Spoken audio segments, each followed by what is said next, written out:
In recent times, populism has made quite the political comeback. A populist right and a populist left have arrived and grown more and more prominent in the world of politics.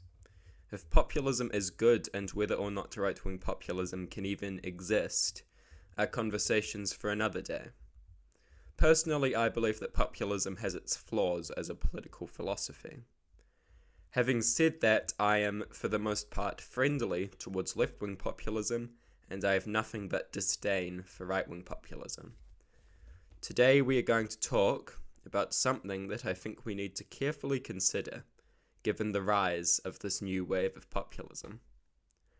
Populism is broadly defined as a kind of political philosophy that pits some abstract conception of the people against some abstract conception of the elites.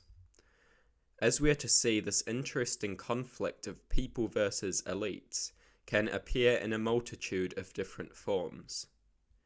Many left-wing populists make a very childish mistake. They think left-wing and right-wing populists are similar and can therefore work together and be friends against the elites or the establishment. They could not be more wrong. Right-wingers using populist rhetoric have deceived them without difficulty.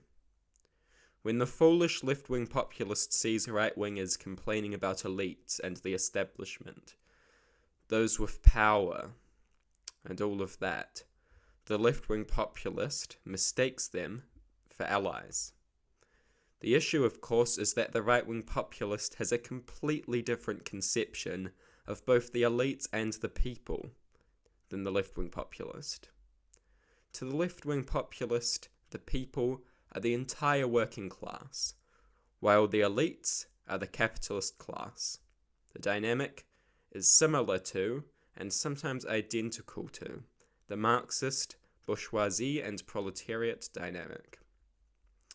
To the right-wing, elites are anyone they dislike, and the people are normally a white worker voter base that the right-winger desperately tries to appeal to by attacking a fictitious class of cultural Marxist elites or whatever. An even more problematic type of right-wing populist would be something called a fascist. To these people, the populist dynamic goes something like this.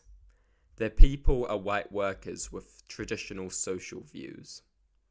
The elites, meanwhile, are Jews or cultural Bolsheviks or some strange conspiratorial ruling group. I am sure you can see the issues here.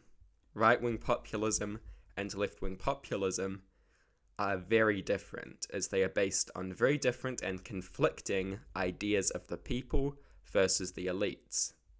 The different types of populists cannot work together because their conception of the people versus the elites that is central to populism is completely different. It goes without saying that any smart left-wing populist realizes that right-wing and far right-wing populists are not friends, but some of the most dangerous opponents. If you're a left-wing populist, never make the mistake of thinking the right is your ally. The right-wing populists and their contorted idea of populism are nothing but an enemy of all that is good.